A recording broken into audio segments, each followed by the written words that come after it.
pindah ke kampus. Ya, Pak Yusfi.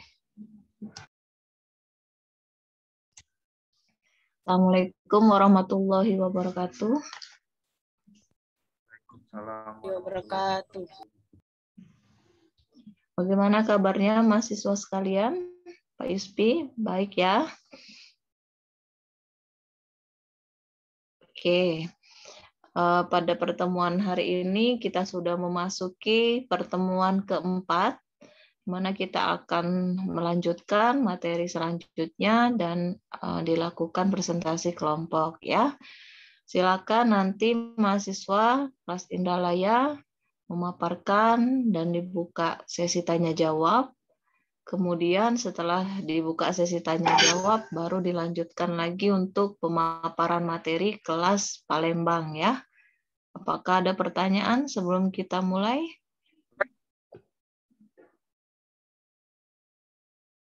Sudah jelas ya? Oke, jika sudah jelas, silakan untuk pemaparan materi yang akan dimulai pada kelas Indralaya.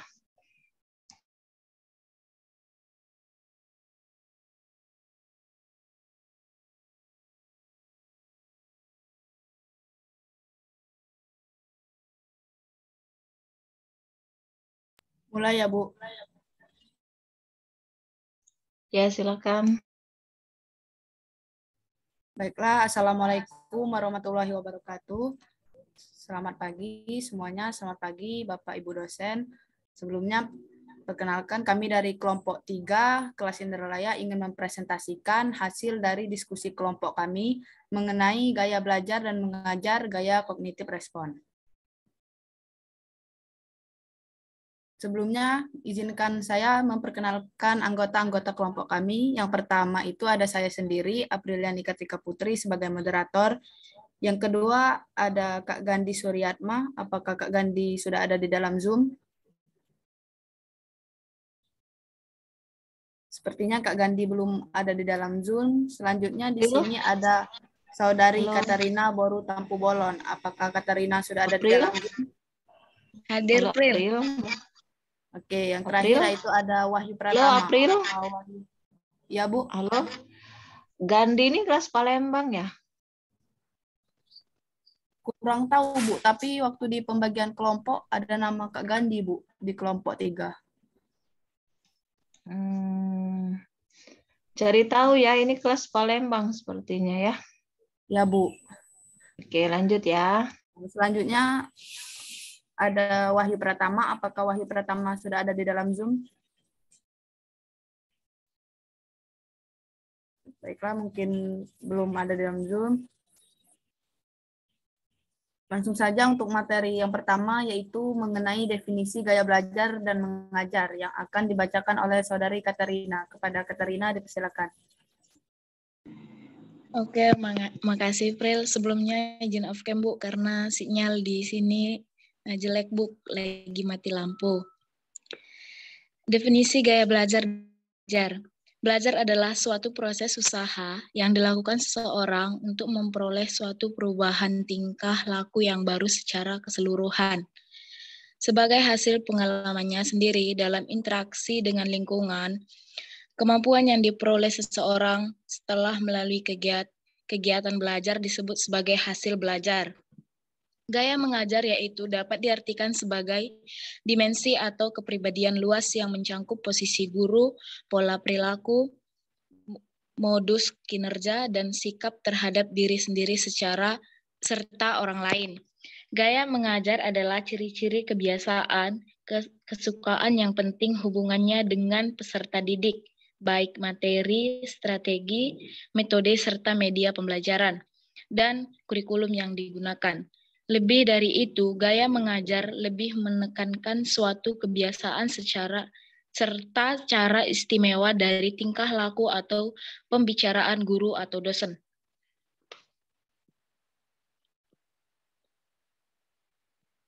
Lanjut, Rin. Gaya belajar dan mengajar gaya kognitif respon.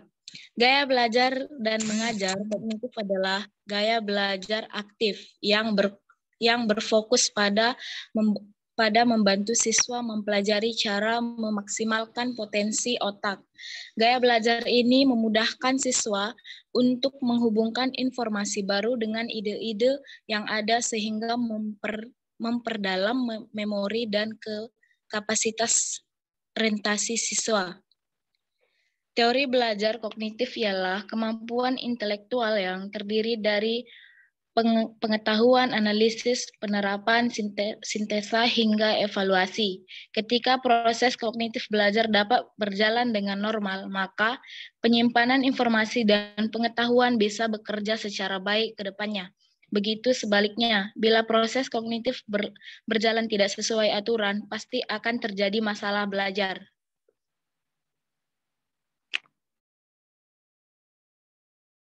Baiklah, terima kasih Katerina. Selanjutnya, materinya akan dibacakan oleh Saudara Wahyu. Apakah Wahyu sudah ada di dalam Zoom?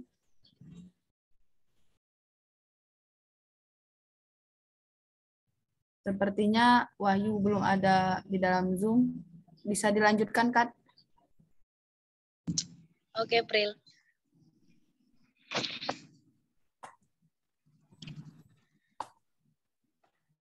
Halaman yang tadi, Pril.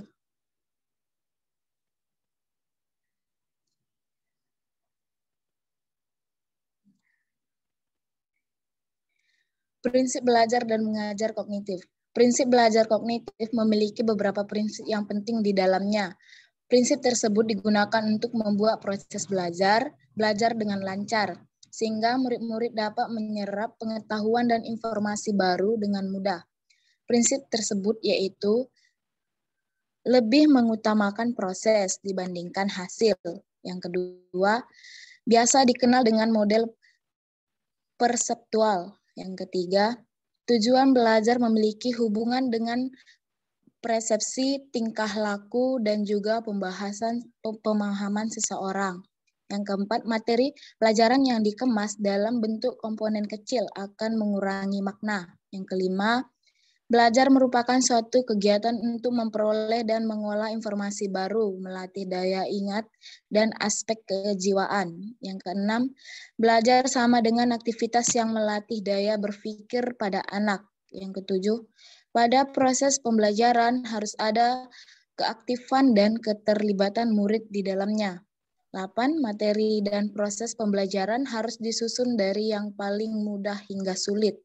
9. Perbedaan yang dimiliki setiap murid wajib diperhatikan untuk keberhasilan proses belajar.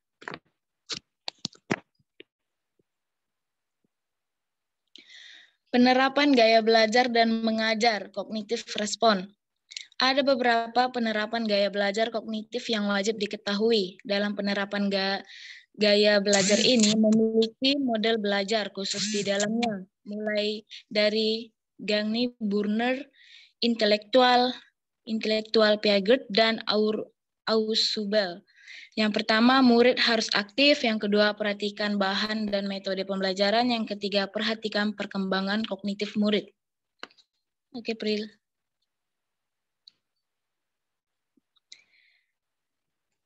Manfaat gaya belajar dan mengajar kognitif respon. Berikut ini adalah efek positif utama dari pembelajaran kognitif. Yang pertama ini meningkatkan, yang kedua meningkatkan kepercayaan diri, yang ketiga meningkatkan pemahaman, 4 meningkatkan keterampilan pemecahan masalah, 5 membantu mempelajari hal-hal baru dengan lebih cepat, 6 mengajar membentuk formasi konsep atau berpikir abstrak.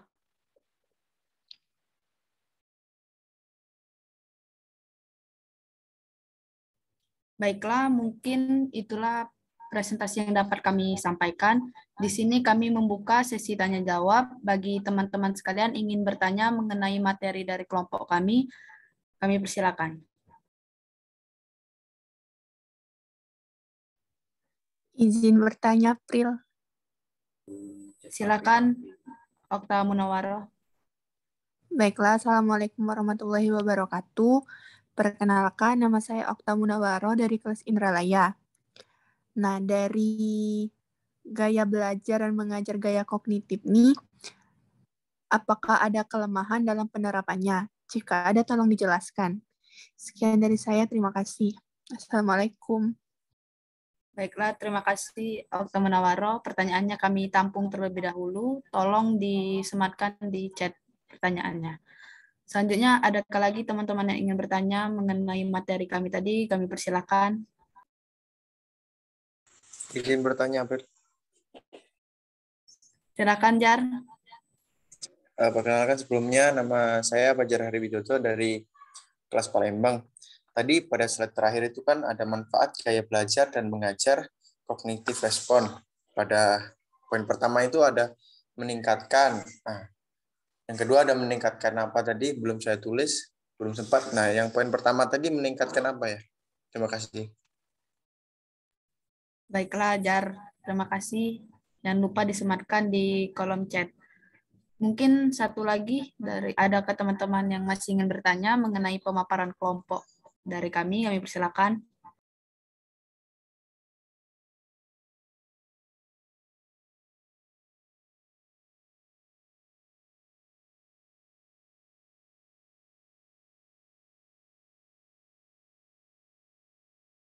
Sekali lagi, kami ulangi, apakah teman-teman masih ada yang ingin bertanya?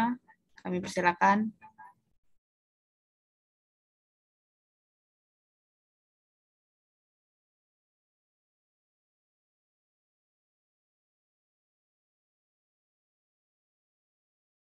Baiklah, jika belum ada yang ingin bertanya lagi, izinkan kami untuk mencari jawaban dari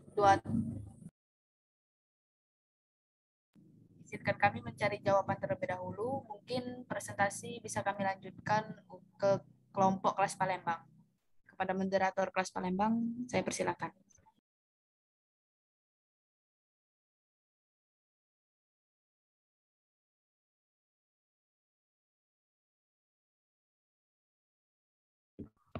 Baiklah, terima kasih kelompok Indralaya. Izin Bu, memaparkan materi. Oke, full screen kan?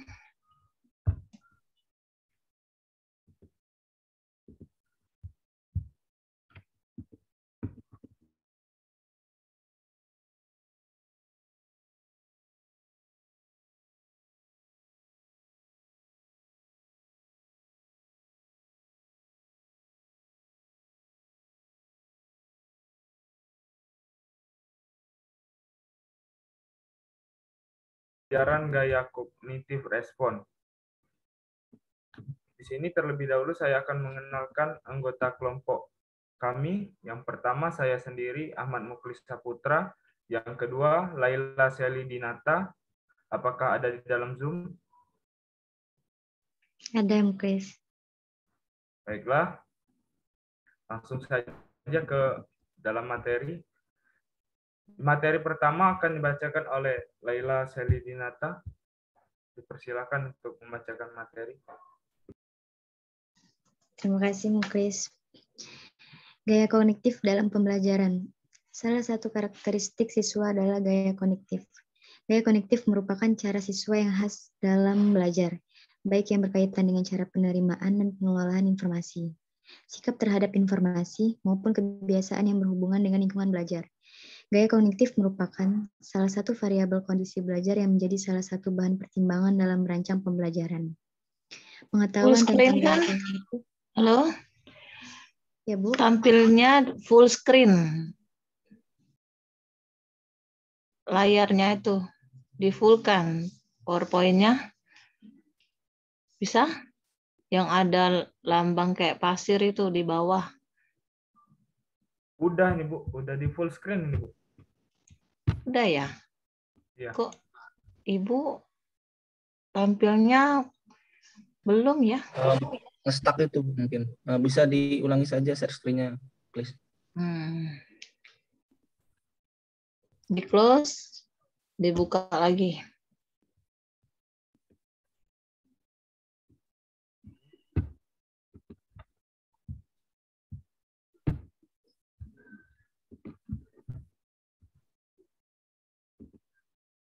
Udah. Screen nggak, Bu? Udah full screen belum, Bu? Belum. Ya sudah kalau Ya, emang nggak bisa, Bu. Skripsi kitanya nggak, Bu. oke, lanjut aja. Lanjut. Lanjut, Sel. Yang tadi belum selesai, Chris.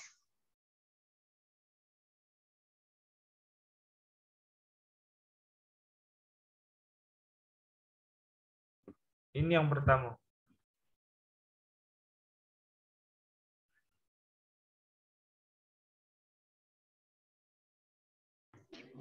Pengertian teori belajar kognitif. Secara etimologi, istilah kognitif berasal dari kata cognition, artinya adalah pengertian mengerti.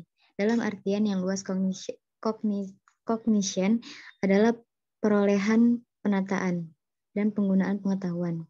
Di dalam perkembangan selanjutnya, kognitif ini menjadi populer sebagai salah satu wilayah psikologi manusia atau konsep umum yang mencakup semua bentuk pengenalan yang meliputi setiap perilaku mental yang berhubungan dengan masalah pemahaman, memperhatikan, memberikan, menyangka, pertimbangan, membayangkan, memperkirakan, berpikir, dan keyakinan. Teori belajar kognitif merupakan suatu teori belajar yang lebih mementingkan proses belajar daripada hasil belajar sendiri. Teori kognitif memberikan banyak konsep utama dalam psikologi pendidikan dan berpengaruh terhadap perkembangan konsep kecerdasan. Teori ini membahas munculnya dan diperolehnya skemata atau skema bagaimana seseorang mempersepsikan lingkungannya dalam tahapan-tahapan perkembangan dan saat seseorang memperoleh cara baru dalam mempresentasikan informasi secara mental.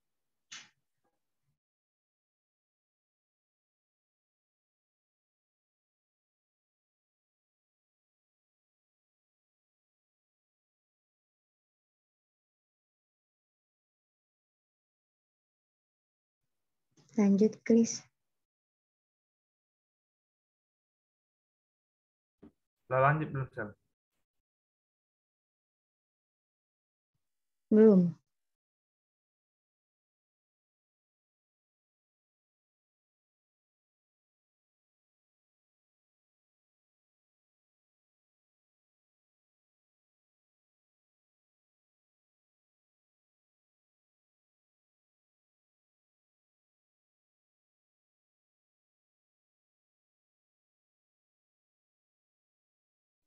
Nampak belum, Sel? Ada. Prinsip-prinsip teori belajar kognitif. Berdasarkan pendapat dari Dr. Andes Bambang Warsita, yang menyatakan tentang prinsip-prinsip dasar teori kognitivisme antara lain, pembelajaran merupakan suatu perubahan status pengetahuan. Peserta didik merupakan peserta aktif di dalam proses pembelajaran.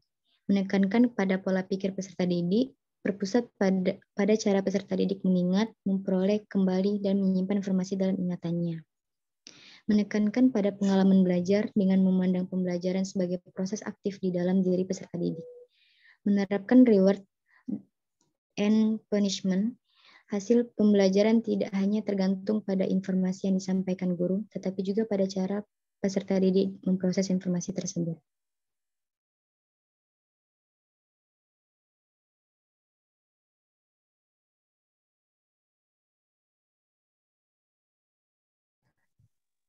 Kelebihan dan kelemahan teori belajar kognitif. Kelebihan teori belajar kognitif yaitu A. Menjadikan siswa lebih kreatif dan mandiri. Contohnya pada saat siswa mengerjakan soal, siswa bisa mengajarkan sendiri karena pada saat belajar siswa menggunakan pikirannya sendiri untuk mengasah daya ingatnya tanpa bergantung dengan orang lain. B. Membantu siswa memahami bahan belajar secara lebih mudah. Membantu siswa memahami bahan belajar lebih mudah karena siswa sebagai peserta didik merupakan peserta aktif di dalam proses pembelajaran yang berpusat pada cara peserta didik mengingat, memperoleh kembali, dan menyimpan informasi dalam ingatannya, serta menekankan pada pola pikir peserta didik sehingga bahan ajar yang ada lebih mudah dipahami.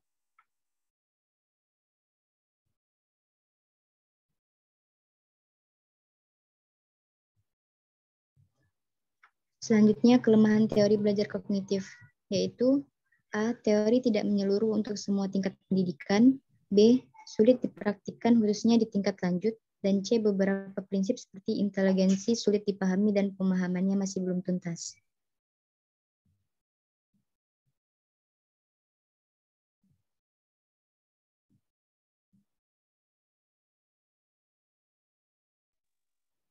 Selanjutnya akan dibacakan oleh Mukhlis. Baiklah, saya akan melanjutkan. Gaya kognitif dalam pembelajaran. Salah satu karakteristik siswa adalah gaya kognitif. Gaya kognitif merupakan cara siswa yang khas dalam belajar, baik yang berkaitan dengan cara penerimaan dan pengolahan informasi, sikap terhadap informasi, maupun kebiasaan yang berhubungan dengan lingkungan belajar. Gaya kognitif merupakan salah satu variabel kondisi belajar yang menjadi salah satu bahan pertimbangan dalam merancang pembelajaran. Pengetahuan tentang gaya kognitif dibutuhkan untuk merancang atau memodifikasi materi pembelajaran. Tujuan pembelajaran serta metode pembelajaran diharapkan dengan adanya interaksi dari faktor gaya kognitif, tujuan, materi, serta metode pembelajaran. Hasil belajar siswa dapat dicapai semaksimal mungkin. Hal ini sesuai dengan pendapat beberapa pakar yang menyatakan bahwa jenis strategi pembelajaran tertentu memerlukan gaya belajar tertentu.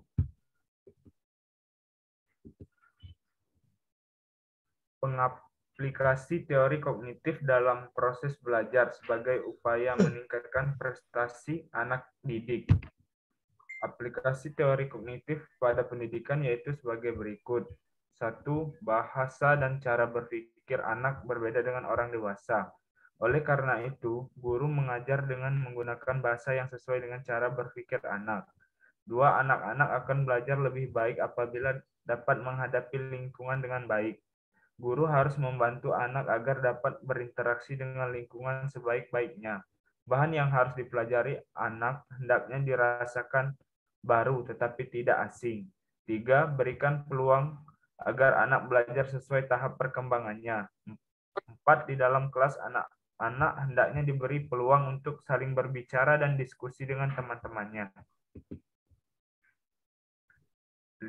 Memusatkan perhatian pada cara berpikir atau proses mental. Anak tidak sekedar kepada hasilnya. Guru harus memahami proses yang digunakan anak sehingga sampai pada hasil tersebut. Pengalaman-pengalaman belajar yang sesuai dikembangkan dengan memperhatikan tahap fungsi kognitif, dan jika guru penuh perhatian terhadap pendekatan yang digunakan siswa untuk sampai pada kesimpulan tertentu, barulah dapat dikatakan guru berada dalam posisi memberikan pengalaman yang dimaksud. 6. Mengutamakan peran siswa dalam berinisiatif sendiri dan keterlibatan aktif dalam kegiatan belajar. Dalam kelas, Piaget menekankan bahwa pengajaran pengetahuan jadi anak didorongkan menentukan sendiri pengetahuan itu melalui interaksi spontan dengan lingkungan. 7. Memaklumi akan adanya perbedaan individu dalam hal kemajuan perkembangan. Teori Piaget mengasumsikan bahwa seluruh siswa tumbuh dan melewati urutan perkembangan yang sama. Namun pertumbuhan itu berlangsung dalam kecepatan yang berbeda. Oleh karena itu, guru harus berupaya untuk mengatur aktivitas di dalam kelas yang terdiri dari individu-individu ke dalam bentuk kelompok-kelompok kecil siswa daripada aktivitas dalam bentuk klasikal. 8. Mengutamakan peran siswa untuk saling berinteraksi. Menurut Piaget, pertukaran gagasan-gagasan tidak dapat dihindari untuk perkembangan penalaran. Walaupun penalaran tidak dapat diajarkan secara langsung, perkembangannya dapat disimulasi. Baiklah, itulah pemaparan materi dari kelompok kami. Jika ada teman-teman kelompok lain yang ingin bertanya, dipersilakan.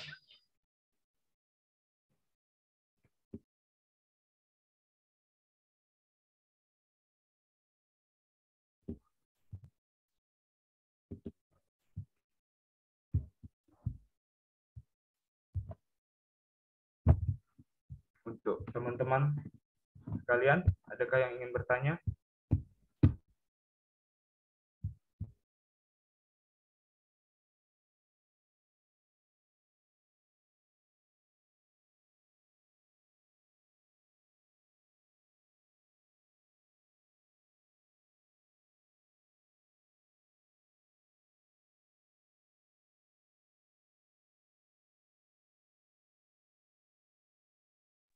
Sembari menunggu pertanyaan dari teman-teman, mungkin kembali ke moderator kelas Indralaya, April, untuk menjawab pertanyaan dari teman-teman tadi. Baiklah, terima kasih IPI. Di sini kami akan menjawab pertanyaan dari Saudara Fajar tadi yang akan dijawab oleh Saudari Katerina. Kepada Katerina, saya persilakan. Baiklah, makasih April. Baiklah, di sini saya akan menjawab pertanyaan dari Fajar. Nah, tadi yang ditanya itu tadi pada pembahasan manfaat gaya belajar dan mengajar kognitif respon pada poin pertama, yaitu meningkatkan. Nah, jadi yang ingin saya tanyakan adalah meningkatkan apa? Nah, baiklah saya akan menjawab pertanyaan Fajar. Yang dimaksud dari meningkatkan itu yaitu meningkatkan pemahaman pembelajaran siswa. Maksudnya di sini siswa dapat meningkatkan pemahaman dengan membangun ide-ide dan menerapkan konsep belajar kognitif pada pengetahuan yang sudah ada. Nah, saya kembalikan ke April. Baiklah, terima kasih Katerina. Apakah ada teman-teman yang lain ingin menambah atau menyanggah jawaban dari kami? Kami persilakan.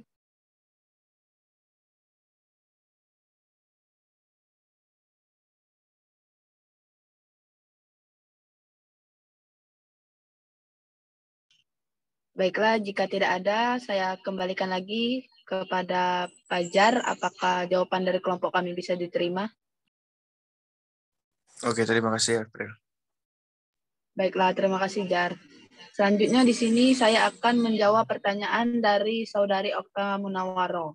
Pertanyaannya tadi, dari pemaparan gaya belajar dan mengajar kognitif, adakah kelemahan atau kekurangan dari penerapannya?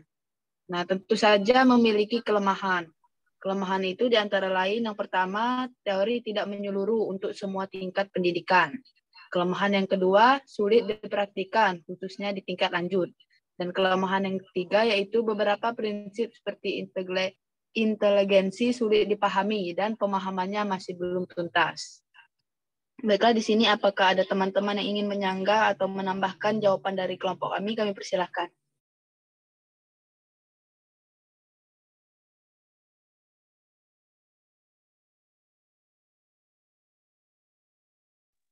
Baiklah, jika tidak ada, saya kembalikan kepada Saudara Okta Munawaro. Apakah jawaban dari kelompok kami bisa diterima?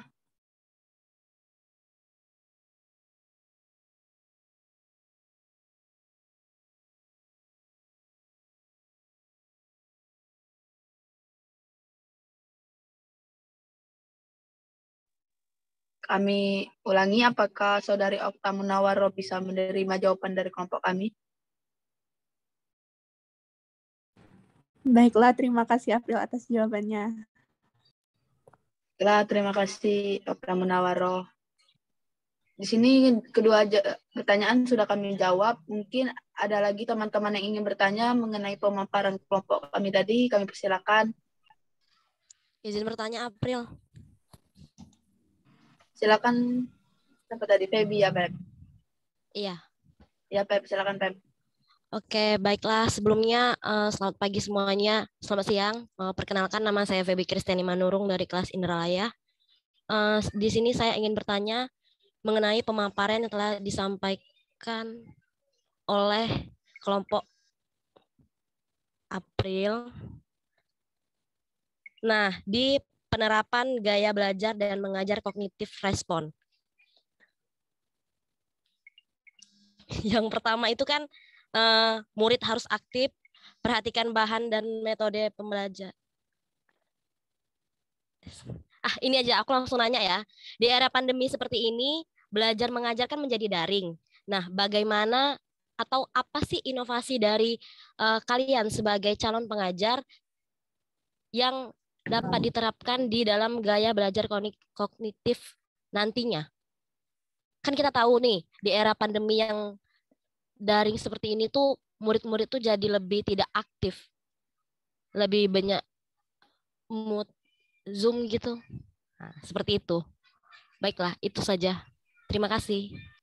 Pep, terima kasih Pep. Jangan lupa disematkan di kolom chat ya Pep.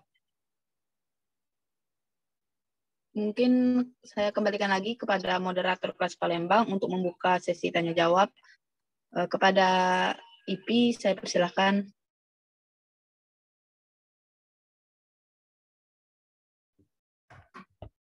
Baiklah, di sini teman-teman adakah yang ingin bertanya?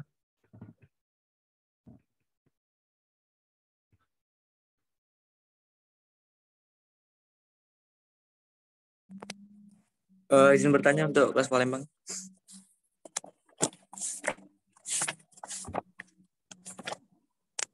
Baiklah, Randy, dipersilakan.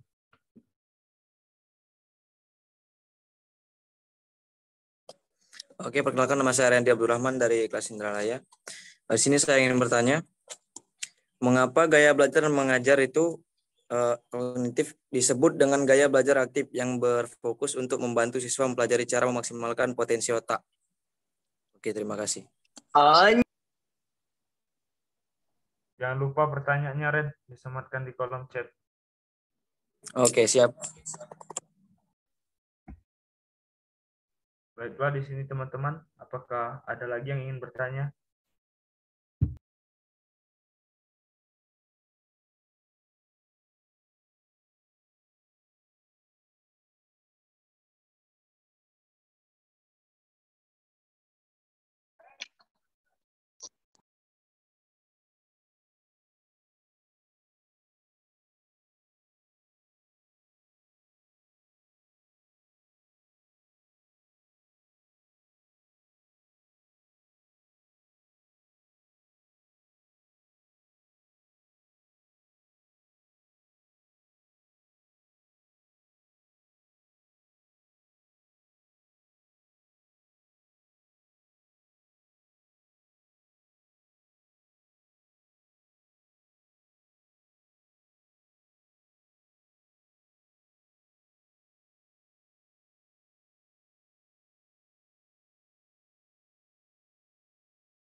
Oke, bagaimana? Udah bisa dijawab belum?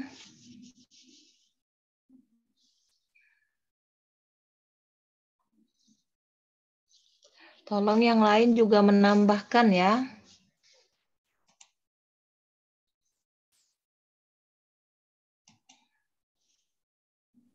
Iya, Bu.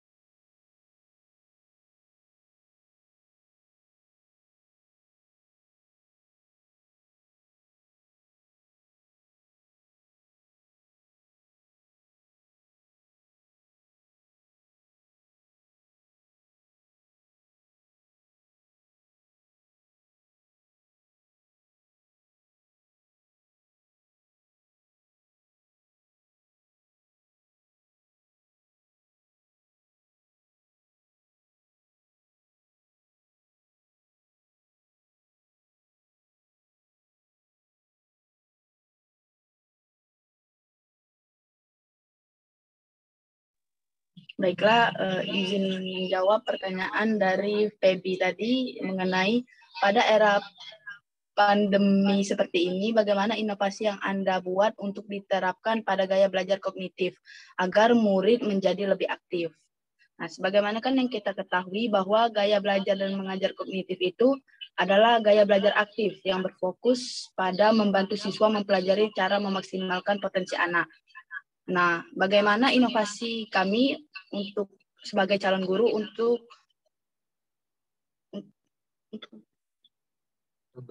diterapkan pada gaya belajar kognitif agar murid menjadi lebih aktif di tengah pandemi seperti ini. Nah, mungkin bisa dengan membuat media pembelajaran yang lebih menarik. Kan sebagaimana juga kita semester kemarin juga belajar mengenai media pembelajaran dengan Ibu Silvi. Mungkin kita bisa membuat media pembelajaran yang menarik berupa PowerPoint ditambah animasi, terus bisa berupa video pembelajaran yang menarik sehingga menarik minat siswa itu untuk lebih aktif. Mereka kan kalau kita buat inovasi-inovasi seperti PowerPoint yang menarik, seperti animasi, mereka kan timbul rasa penasaran. Sehingga mereka, sehingga mereka tertarik untuk aktif, untuk bertanya mengenai materi-materi yang telah dijelaskan tadi berupa media pembelajaran itu sendiri. Mungkin itu jawaban yang bisa kami tambahkan dari kelompok kami. Mungkin adakah teman-teman yang ingin menambahkan jawaban dari kelompok kami persilahkan.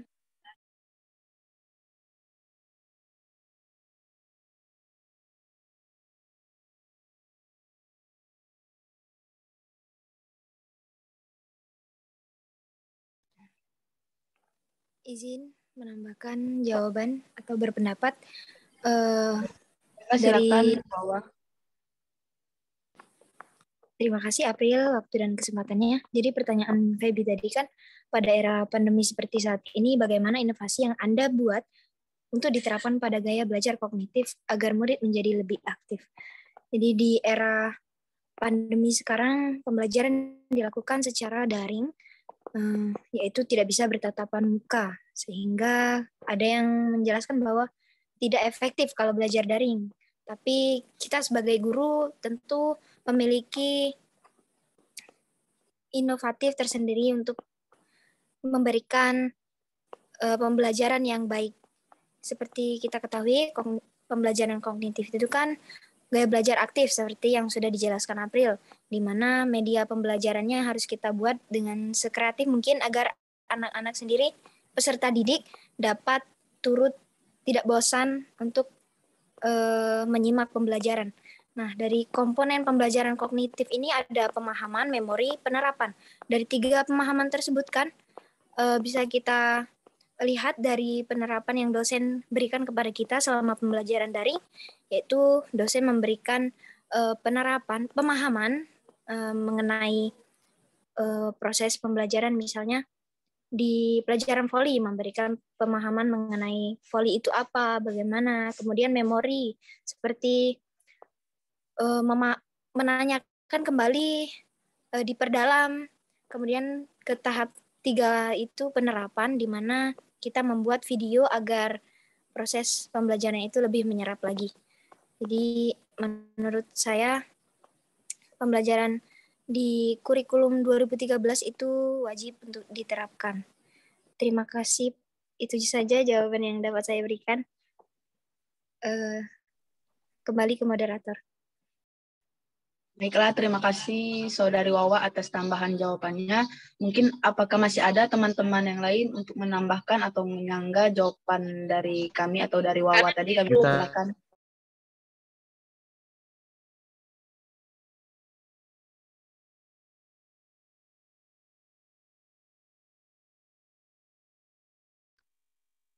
Baiklah, jika sudah tidak ada lagi yang ingin menambahkan, kami kembalikan ke Saudari Feby. Saudari Feby, bagaimana Feb jawaban dari kelompok kami dan Wawa Oke, tadi? baiklah. Ya, baiklah, terima kasih atas jawaban yang diberikan oleh April dan Wawa. Itu inovasinya adalah yang satu PowerPoint sama media pembelajaran ya. Terus video kan, kalau Wawa video kan. Nah, untuk media dan PowerPoint yang menarik itu berlaku nggak kalau misalnya untuk jenjang anak SMA? Apa sih inovasi yang lain yang bisa diberikan untuk di jenjang anak SMA gitu? Ada nggak? Kalau nggak ada nggak apa sih. Cuma nanya aja. Anak SMA menggunakan PowerPoint dan inovasi-inovasi lainnya tadi yang setelah disebutkan mungkin bisa diterapkan Feb. Karena kan sebagaimana yang kita ketahui anak SMA itu kan sudah mulai mengerti. Mungkin itu tambahan jawaban dari saya, Feb. Ya, Oke, baiklah, terima kasih. Satu suara dengan April, Feb. Oke, baiklah, terima kasih atas jawaban yang telah diberikan oleh April dan Wawa. Baiklah, saya kembalikan ke moderator. Baiklah, terima kasih Feb. Dan dari Wawa telah menambahkan jawaban. Selanjutnya mungkin kami kembalikan ke moderator kelas Palembang untuk menjawab pertanyaan dari Randy tadi. Saya persilakan.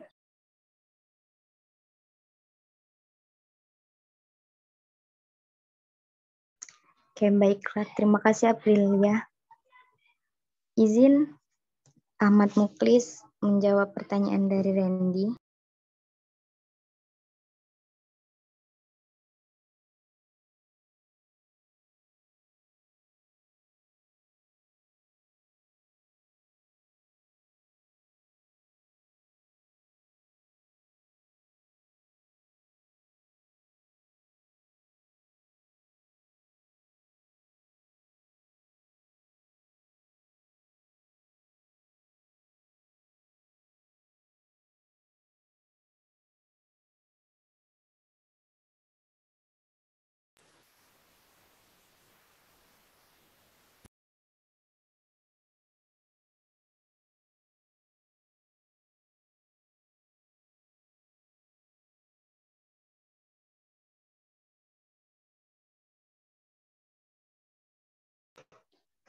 Baiklah, apakah Saudara Randy masih ada di Zoom? Masih. Pertanyaan yang tadi, mengapa gaya belajar dan mengajar kognitif ini disebut dengan gaya belajar aktif yang berfokus untuk membantu siswa mempelajari cara memaksimalkan potensi otak? Jadi, teori pembelajaran kognitif merupakan gaya belajar aktif yang fokusnya memaksimalkan potensi otak, yaitu teori belajar kognitif ini lebih mementingkan proses daripada hasilnya dengan metode prinsip-prinsip teori belajar kognitif. Nah, melalui metode ini, peserta didik bisa lebih mudah menghubungkan informasi baru dengan ide-ide yang sudah ada. Nah, secara umum, prinsip-prinsip dasar teori belajar kognitif ini antara lain yaitu yang pertama, belajar merupakan suatu bentuk perubahan akan informasi pengetahuan. Yang kedua, pembelajaran berfokus pada cara bagaimana peserta didik memperoleh, memahami, dan menyimpan informasi dalam ingatannya.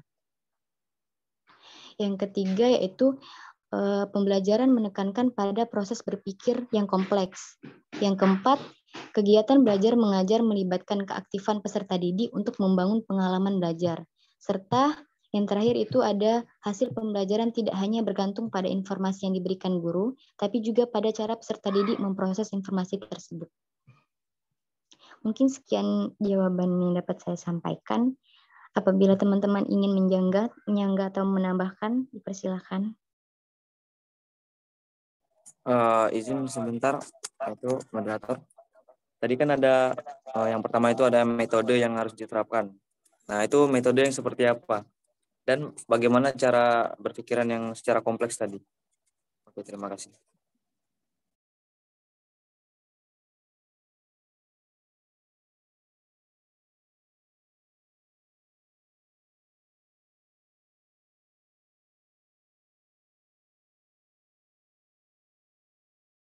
Ren, ulangi lagi Ren, tadi apa? Tadi kan pendapatnya yang pertama tadi dengan cara metode-metode yang diterapkan itu. Nah, metode yang seperti apa yang diterapkan itu?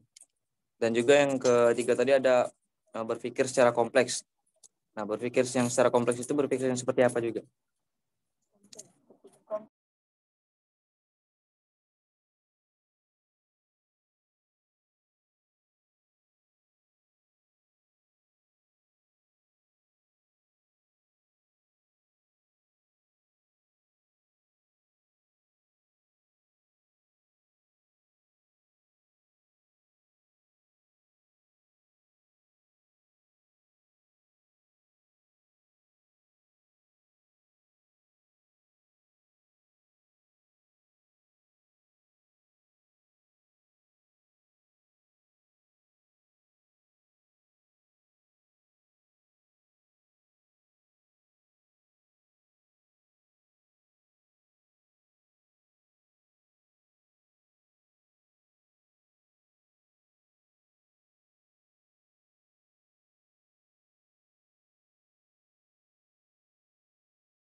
Silakan. Bisa dijawab. Apakah yang ada ingin ditambahkan? Oke. 1, 2, 3. Ada 3 pertanyaan, tapi tadi sudah dijawab ya.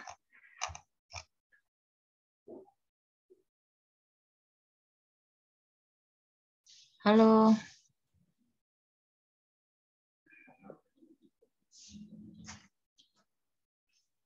Halo, apakah ada suara? Ada, Bu. Ya, silakan.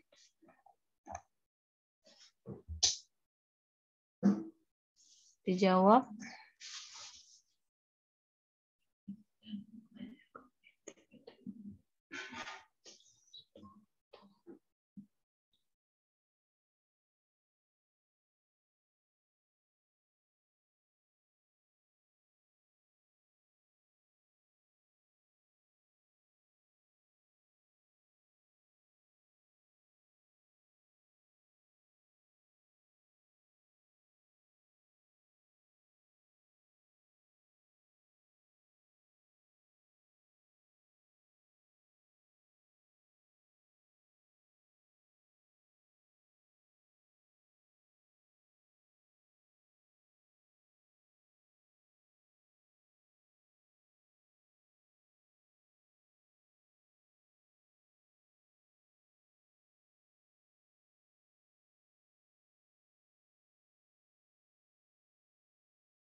Wahyu Pratama hadir enggak?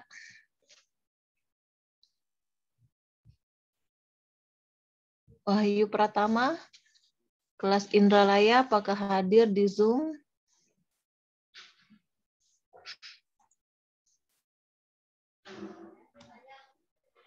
Tidak ada ya Wahyu Pratama ya?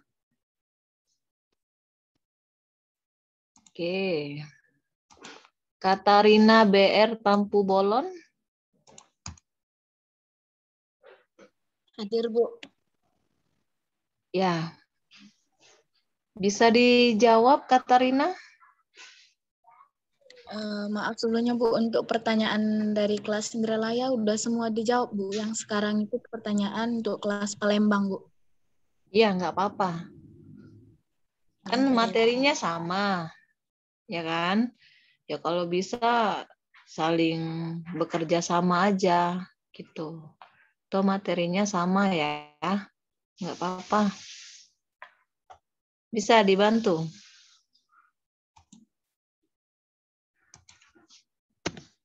Bisa bantu jawab nggak?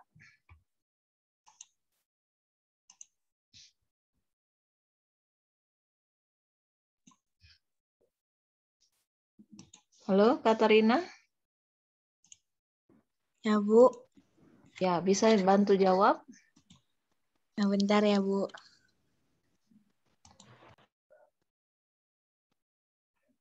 Kelas Palembang, ayo jangan terlalu lama, kita menunggu. Silakan dijawab pertanyaan dari temannya.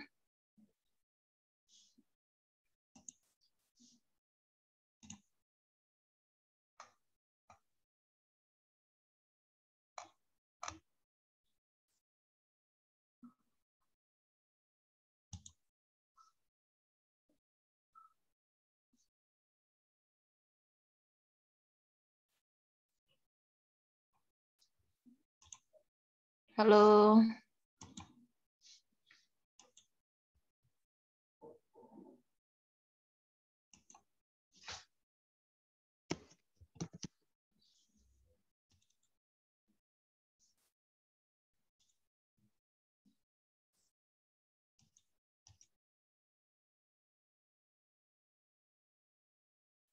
Kelas Palembang ada orangnya nggak ya?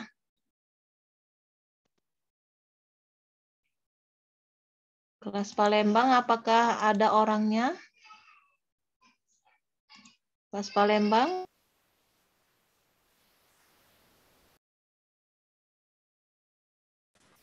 Izin Bu, ini Muklis sudah on mic tapi belum ada suaranya Bu. Dari kelompok Palembang. Selain Muklis siapa? Jangan lama-lama ya, kalau ini kan sudah didiskusikan bersama ya, materinya udah disiapkan gitu. Begitu ada pertanyaan ya, jadi kalau nunggu terlalu lama diskusi kita tidak berjalan gitu. Jadi moderatornya juga harus aktif ya, pertanyaannya akan dijawab oleh ini gitu, oleh si A, akan ditambahkan oleh si B gitu. Nah, seperti itu pelaksanaan diskusi. Kalau kamu diam aja gitu kan. Jadi waktu kita juga tidak efisien seperti itu. Paham ya? Halo? Ya, langsung jawab. Apa udah lapar nih? Udah setengah 12. Udah habis tenaganya. Jadi lesu semua.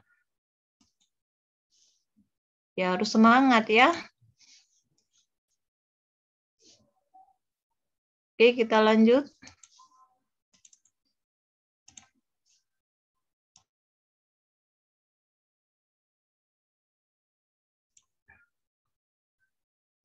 Bisa kalau Muklis nggak ada, Laila Seli Dinata ada nggak?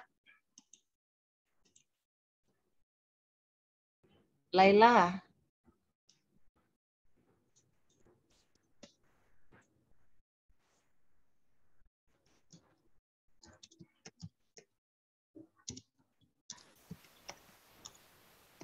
Halo Laila.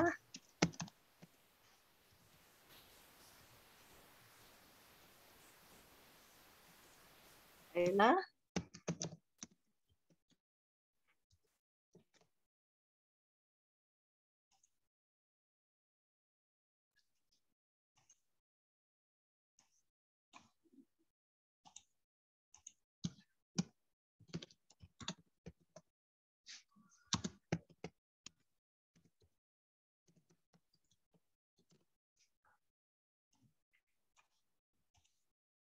Nah, jadi itulah alasan mengapa kelompok kelas Palembang tidak bisa menjawab, nak ya, orangnya aja nggak ada.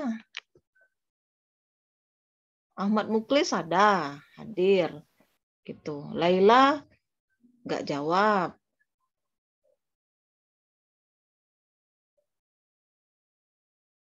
Ahmad Muklis ada nggak?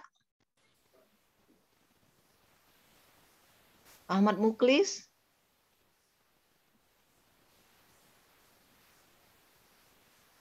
Ahmad Muklis ada?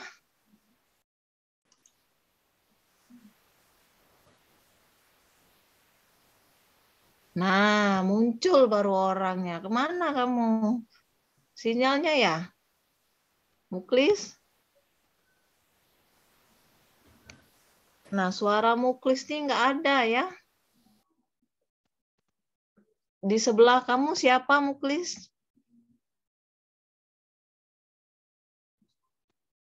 Siapa?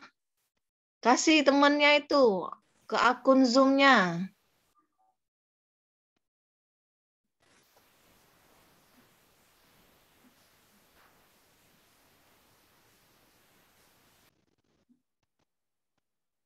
Halo? Muklis? Iya Bu, itu tadi Muklis tuh bilang iya Bu. Soalnya mic-nya lagi rusak kayaknya Bu. Ya Muklis lagi sama siapa di sampingnya itu?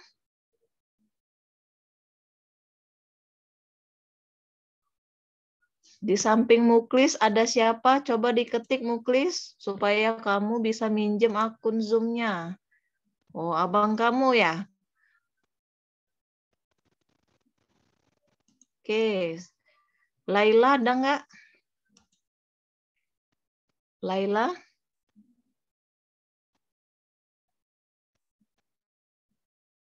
Laila Seli Dinata, apakah hadir?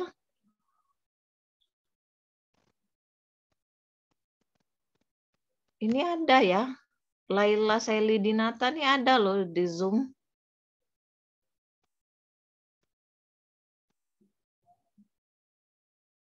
Ya, jika memang kelas Palembang, Laila sama siapa namanya? Sama Muklis tidak bisa menjawab, kita tunda aja ya. Minggu depan ya. Jadi kamu belum ada nilai kelompok ya. Oke?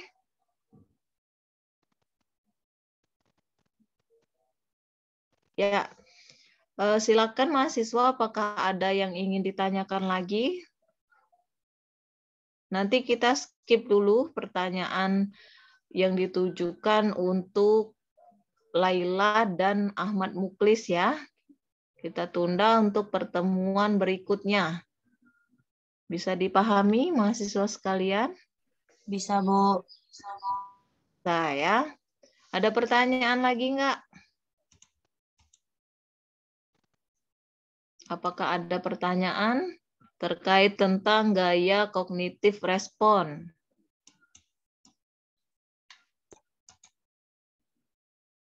Ada? Ya, Ada Bu. pertanyaan lagi nggak?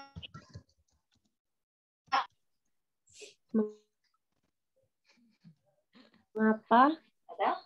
kamu jarang merespon aku?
Halo, mahasiswa sekalian.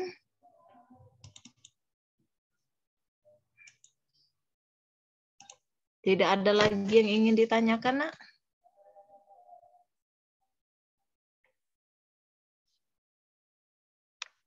Tidak ada ya? Oke, jika tidak ada, Ibu yang akan menambahkan ya. Jadi tolong ya, tolong mahasiswa sekalian, apalagi pada saat kamu pemaparan materi, ya, pemaparan materi, bagaimana kamu bisa mengkondisikan sinyal internetmu itu bagus, ya, bagaimana kamu mengkondisikan.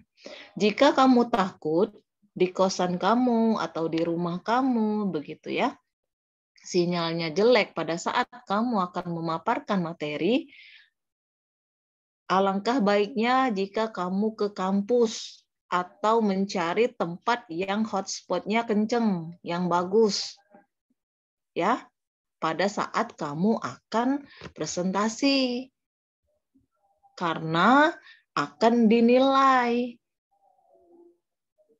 Oke, kalau kamu keluar masuk, ya mohon maaf, kamu tidak ada nilai, Nak. Tidak ada nilainya, karena kamu belum jawab, ya enggak? Seperti itu ya. Jadi konsekuensinya kamu akan ulang lagi, ya, pada pertemuan selanjutnya. Dengan pertanyaan yang sudah teman kamu tanyakan pada hari ini. Jelas ya? Jadi untuk kelas Palembang, Ahmad Muklis dan juga Laila Selidinata, minggu depan kamu presentasi ulang, menjawab pertanyaan dari temannya. Gitu ya. Nah, terus yang kedua adalah makalah. Ya.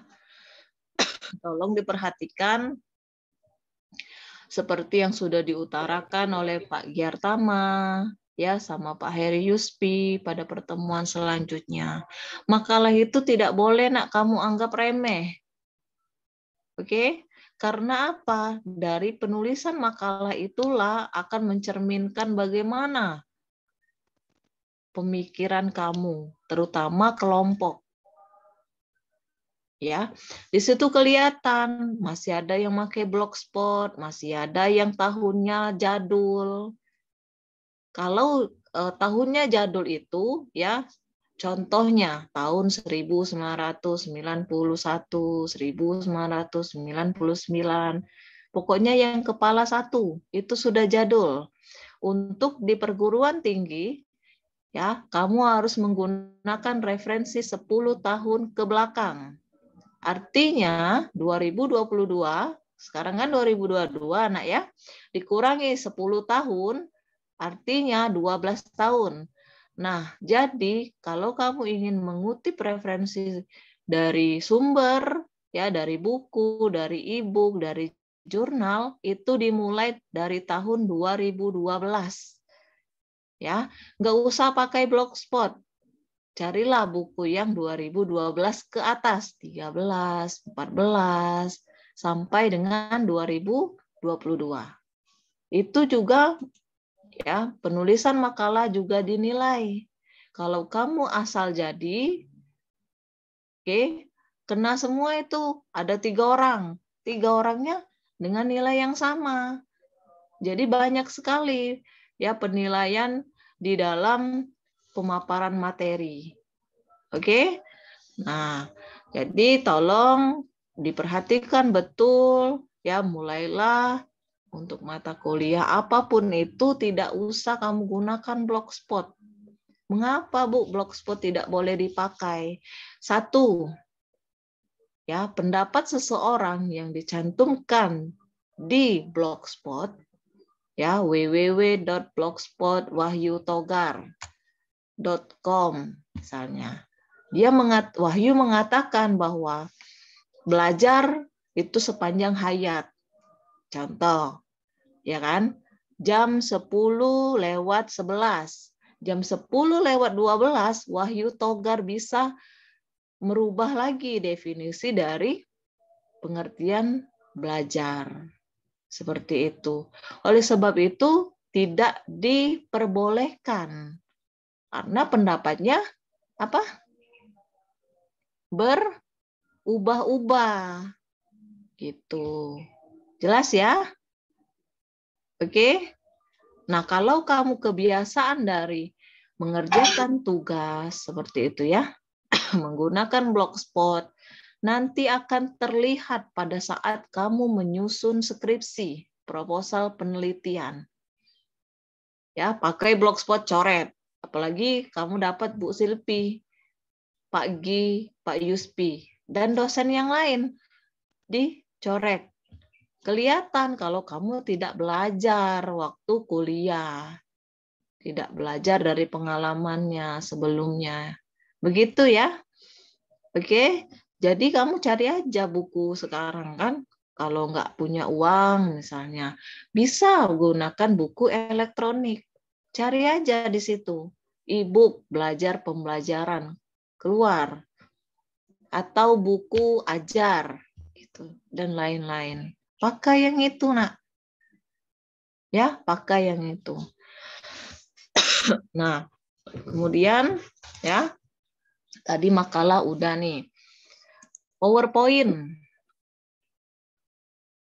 Mahasiswa semester 4 tadi sudah dijawab ya oleh kelompok yang presentasi.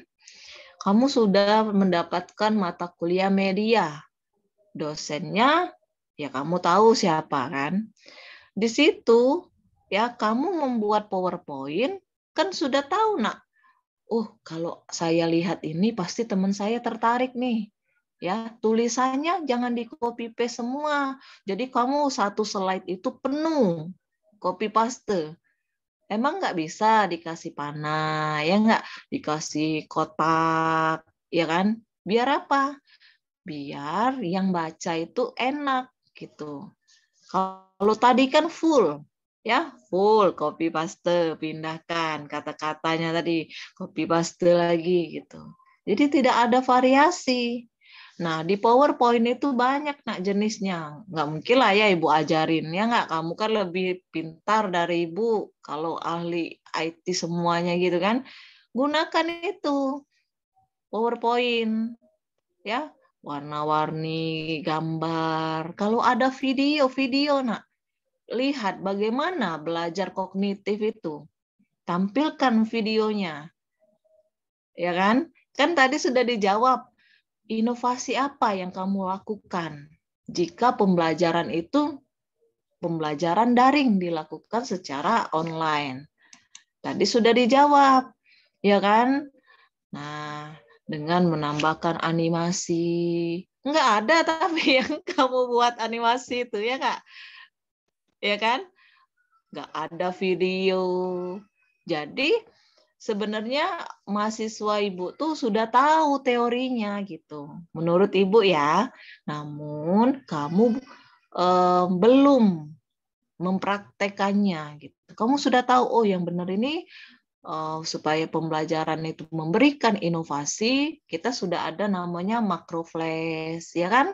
Materi pembuatan media. Terus kamu udah buat nak video pembelajaran. Nah, terapkanlah ya pada saat kamu akan menjelaskan materi, ada videonya gitu. Ya, ada animasinya, ada penjelasannya. Jadi teman-temannya tadi paham. Nah, begitu juga kalau kamu ngajar, nak. Ya, begitu juga pada saat kamu mengajar. Sekarang ini kan banyak tuh media sosial, ya nggak, sosmed gitu kan. Mulai dari TikTok. Nah, TikTok itu ada yang memberikan dampak yang positif, bukan yang cuma joget-joget ya. Kan ada dokter kesehatan melalui ya sekarang itu udah canggih, nak. Gitu. Jadi kamu sudah bisa memilih, sudah bisa memilah, oh ini yang bagus, ya kan? Boleh pakai, contohnya aja TikTok, boleh pakai TikTok, tapi kamu lihat, ya kalau joget-jogetnya nggak ada faedahnya misal ya kan pakai bajunya ketat meletat gitu. Ya, nah jadi itu nggak bagus. Lihat aja konten-konten yang positif gitu. Ya, itu ya. Nah, jadi pada saat pembelajaran daring, ya tadi sudah betul. Ya, membuat media yang menarik, menampilkan video animasi. Namun, kamu harus lihat, nak, karakteristik dari peserta didiknya juga. Gitu. Ya nggak? Mengapa? Karena kalau pelajaran PJOK, ya pendidikan jasmani olahraga kesehatan di kelas bawah atau kelas atas. Kelas bawah kelas berapa, nak? Kelas bawah itu kelas bawah kelas berapa? Kelas 1, terus kelas 2, kelas 3, Bu. dan kelas 3. Nah, kelas 1, kelas 2, kelas 3. Cari apa karakteristik dari kelas 1 itu. Kelas 1 itu belum bisa, nak, kamu. Oke, anak-anak, silakan kamu tulis. Contoh, ya nggak? Tulis olahraga apa yang kamu gemari. Bukan dia langsung nulis, nak. Dia aja nulis tuh lambat. Harus didikte, ya nggak? Olahraga apa? Misalnya catur. C-A-C-T-U-T-R. C. Benar nggak? Lama itu. T-U-R. Terus itu kalau di kelas. Ya kan? Nah, kalau dia di lapangan praktek, ya, anak sekolah dasar itu, nak ya, dia juga sulit mencerna. Paham ya, sulit mencerna ya. Dalam artian seperti ini. Ayo anak-anak, kita baris dulu. Yakinlah dengan Ibu Silpi, mereka tuh tidak langsung baris, nak. Banyak tuh, ya kan? Kata pengantarnya dulu, lari-lari dulu, benar nggak? Terus dia main-main dulu dengan teman-temannya, ya kan? Misalnya dia praktek, gitu. Nah, jadi kita harus tahu, jangan marah, gitu, ya. Nggak boleh marah karena kamu kan sudah tahu karakteristik anak ya sekolah dasar itu seperti apa. Jadi, oh kendala saya ini seperti ini pada saat mengajar, ya kan? Sekarang ini kan sudah tatap muka terbatas. Nah ya, jadi dia tuh tidak hanya daring, ada offline-nya juga, ada luringnya, gitu. Tapi tidak secara keseluruhan, ya. Nah, jadi seperti itu. Nah, kalau kamu sudah memahami karakteristiknya, nanti muncul, oh kognitif. Kognitif itu lebih kemana? Kognitif itu lebih kemana, nak? Ke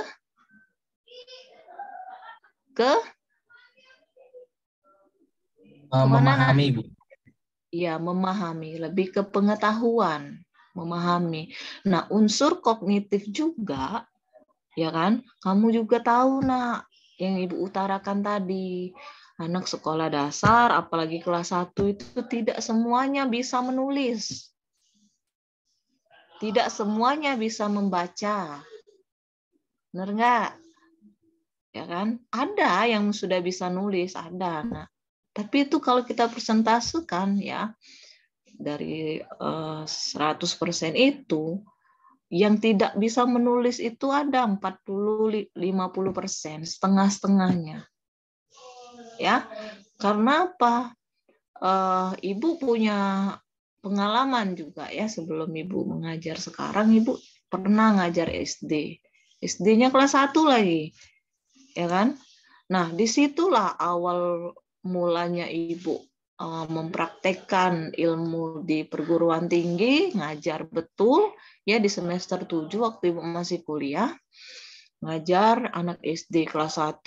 Bayangkan kamu, ya kognitifnya di kelas itu, nak, dengan beraneka ragam peserta didik, ya, ada yang pipis di celana, ya kan, ada yang nangis, ada yang ya banyak lah macam-macam. Ya, pada saat pertama kali Ibu menginjakkan kaki, wah gimana ini, pasti kaget kan?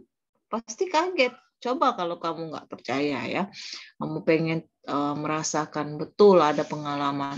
Pada saat itu Ibu perhatikan dulu langkah pertamanya. Oh begini cara belajar anak peserta didik di sekolah dasar kelas 1 gitu. Oh seperti ini, seperti itu.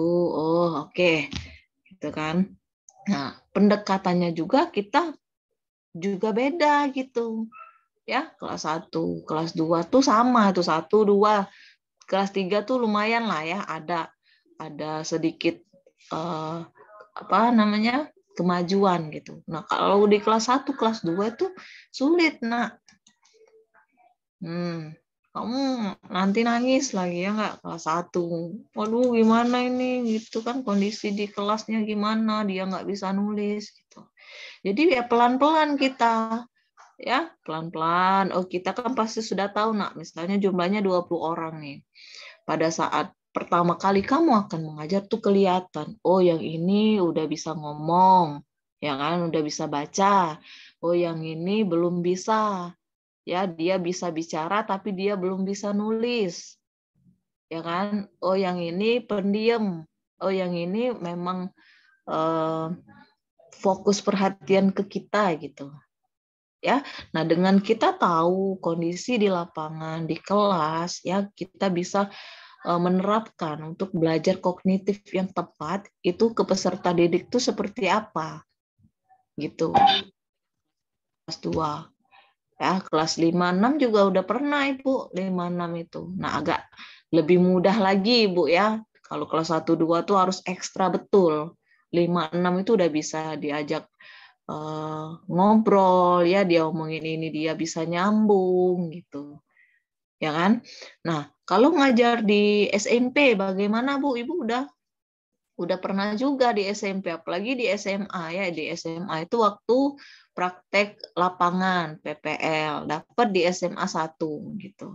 Nah, kalau SMA itu juga tahu, oh IPA ini seperti ini. Ya, kan kita ada IPA IPS ya enggak? Nah, kelas IPA itu siswanya seperti ini. Oh, kalau dia praktek olahraga bagus gitu ya, bagus semua dari kognitifnya, dari psikomotor yang Ibu pernah temukan ya di lapangan ya, bisa diajak berkomunikasi, diarahkan ya kan. Nah, kalau IPS ya dari karakteristiknya tuh wow, amazing sekali ya, bukannya pada saat itu ya Nak ya.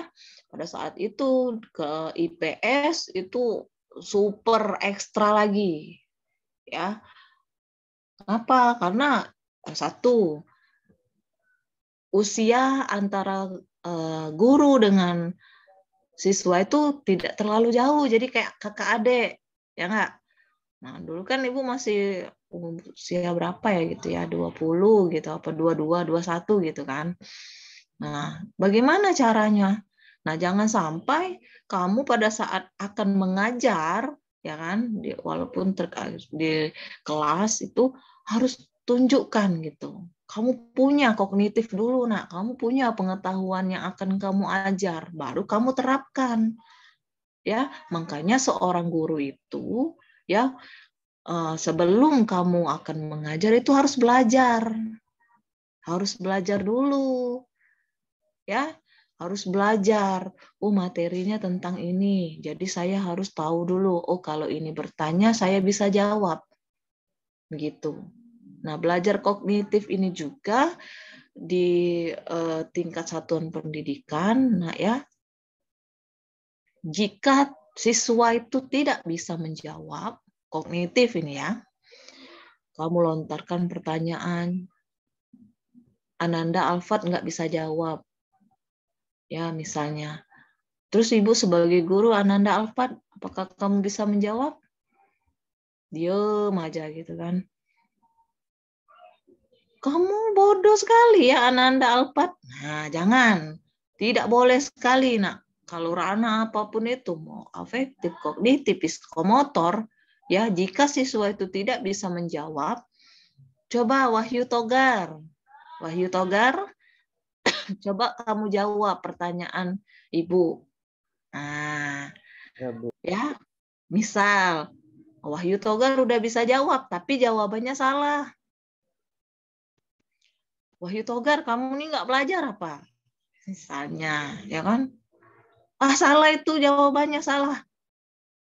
Ya, pastilah Wahyu Togar ini sikapnya tadi itu ngedrop. Aduh, aku disalahin. Ah, nggak mau jawab lagi lah kalau ibu ini nanya. Pasti ada kayak gitu. Itu sepele, nak ya. Itu sepele sekali, tapi membekas di hati peserta didik itu seumur hidup. Ya enggak? Seumur hidup itu. Ya, jadi bagaimana peran dari seorang guru terkait dia belajar, terkait dia mengajar, ya di ranah kognitif dulu kita pengetahuan. Janganlah mengeluarkan statement yang negatif, bodoh, ya nak. Terus apalagi lolo, sama itu kan. Kalau bahasa Palembang tuh kasar-kasar ya, bengak, lolo, buyan, ya nak. Nah, itu yang nggak boleh. Kalau misalnya salah, ya jawabannya kurang tepat. Coba Harits, jawab Harits, bisa nggak gitu. Nah itu kan lebih sopan, ya nggak? Lebih bisa memotivasi si Wahyu ini supaya dia harus banyak belajar lagi gitu.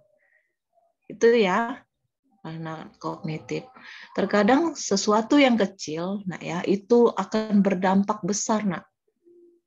Ya, belum tentu juga siswa yang kita ajar itu jadi orang. Ya, nak, kita katain bodoh, nggak tahu-tahu dia udah lulus, dia jadi pejabat. Ya, gurunya tadi tetap jadi guru. Yang tadi siswanya udah jadi pejabat. Jadi kita makanya nggak boleh merendahkan. Ya, nak, kita nggak boleh merendahkan sesama manusia.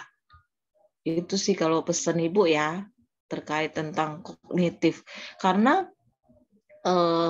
di PJOK juga ya, materi PJOK di sekolah itu, kan kita tidak hanya kognitif, ya, ada ranah yang lain, ada afektif, ada psikomotor, gitu. Nah, jangan sampai kadang juga stigma ya, stigma orang atau masyarakat di luar bahwa materi PJOK itu hanya olahraga. Hanya apa, nak? Praktek. Benar nggak kamu dengar selentingan itu? Enak. Ya, materi PJOK, olahraga orang tahu. Praktek terus. Pernah nggak dengar kayak gitu? Sering. Sering kan? Nah, padahal orang kan nggak tahu. PJOK itu ada teorinya, ya kan?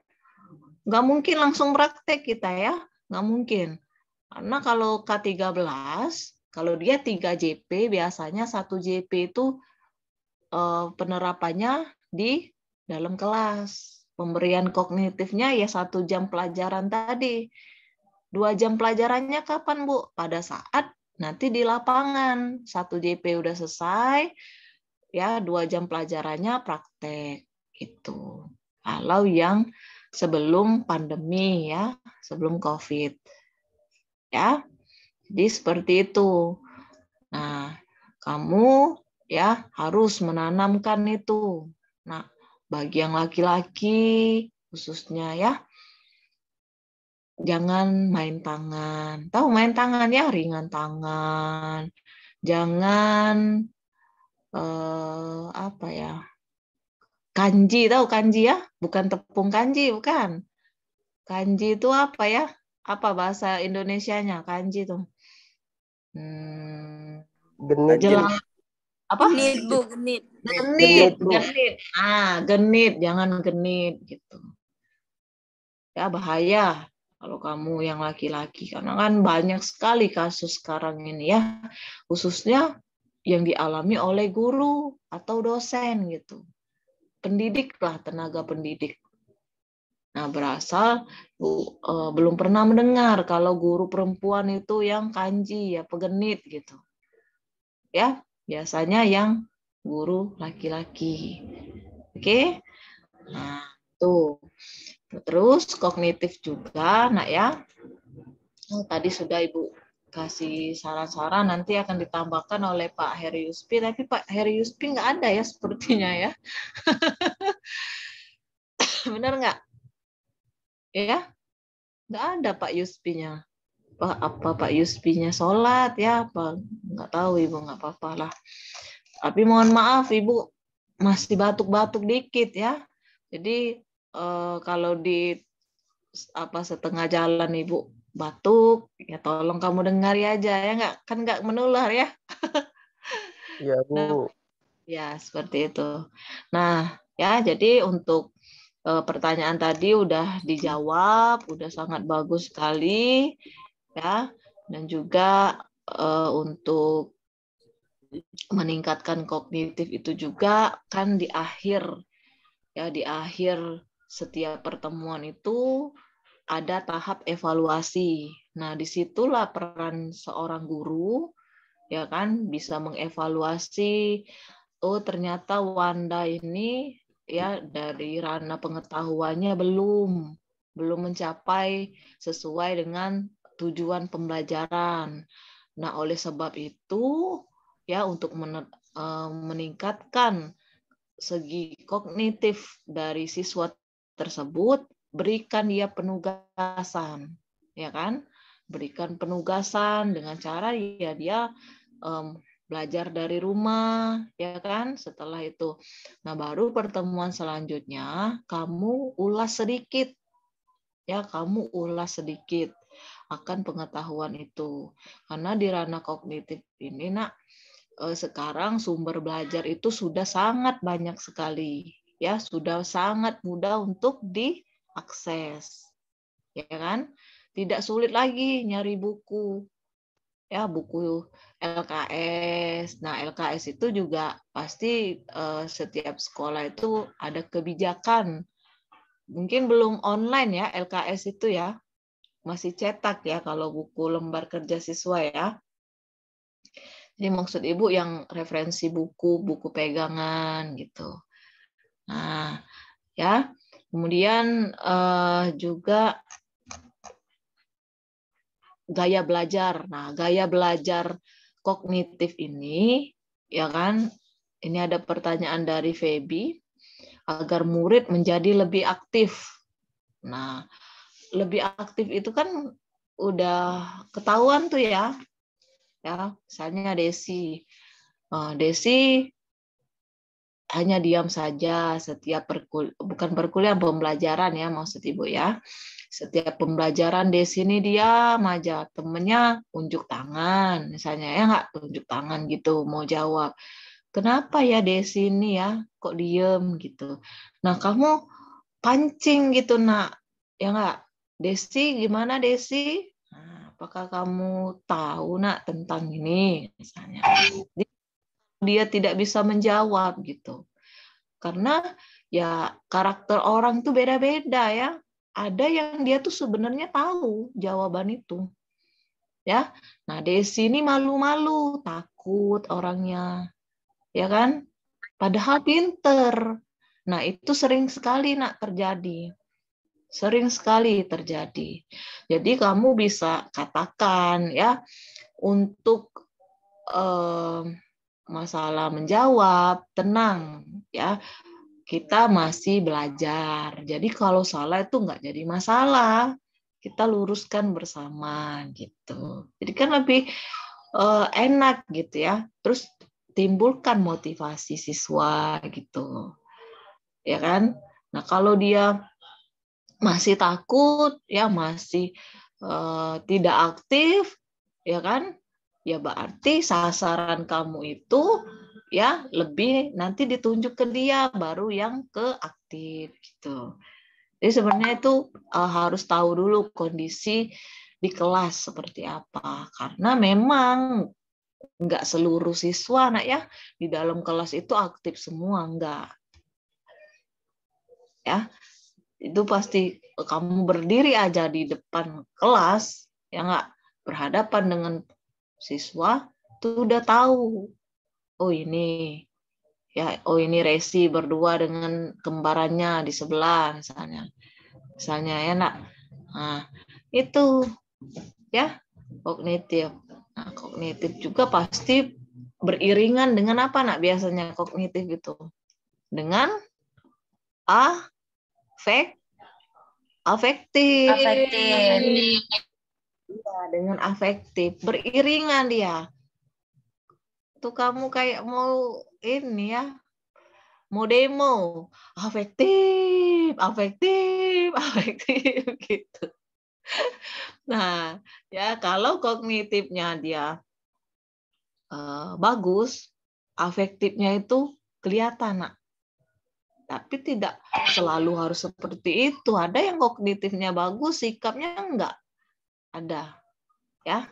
Ada yang seperti itu, ada yang beriringan, ada yang tidak gitu. Oke.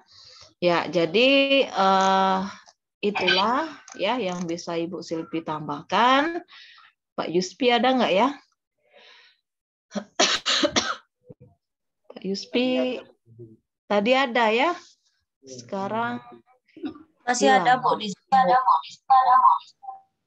Masih ada, tapi orangnya nggak ada maksudnya Ibu. Gimana ya Pak Yuspi ya? Nah, ya seperti itu kognitif. Untuk materi selanjutnya, untuk pertemuannya yang akan datang, materinya tentang apa ya?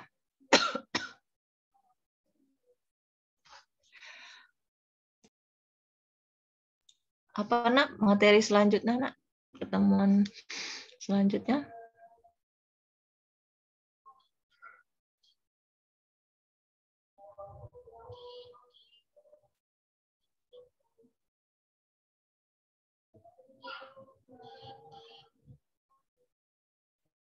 Materi selanjutnya apa?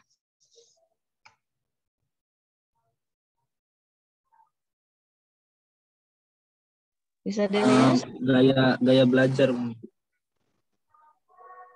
Gaya belajar ya? Ya. Oke. Azan, kita istirahat 1 menit ya.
Oke.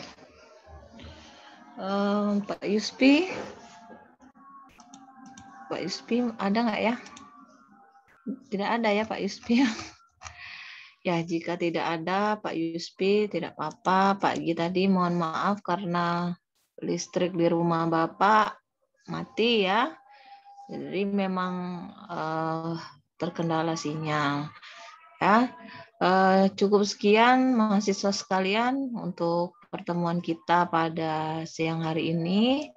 Ya, mohon maaf apabila Ibu Silpi ada salah ya, salah kata. Ada Pak Yuspi nih.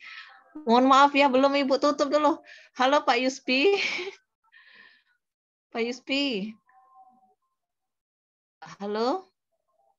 Pak Yuspi. Halo. Benar ya ada Pak Yuspi ya?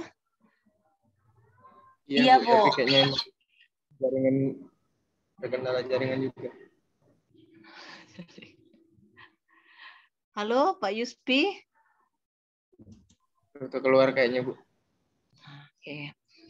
Ya, begitulah ya. Itu kendala di dalam perkuliahan. Kadang kamunya yang gangguan internetnya, ya kan? Kadang ya dosennya kan sama-sama manusia, benar nggak? Ya kan? Nah, jadi itulah ya, mohon maaf apabila Ibu terdapat dalam penyampaian, tolong jangan dimasukkan ke dalam hati. Semoga kita selalu diberikan kesehatan ya supaya kita bisa melakukan aktivitas. Itu saja, Bu akhiri. Wassalamualaikum warahmatullahi wabarakatuh. Waalaikumsalam warahmatullahi wabarakatuh. Tolong Wanda. Foto dulu Wan, kita Wan. Tolong disimpan ya Wan. Baik Bu. Slide 1. 1,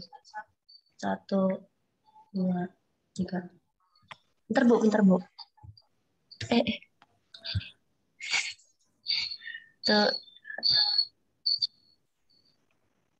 Slide 2. 1, 2, 3.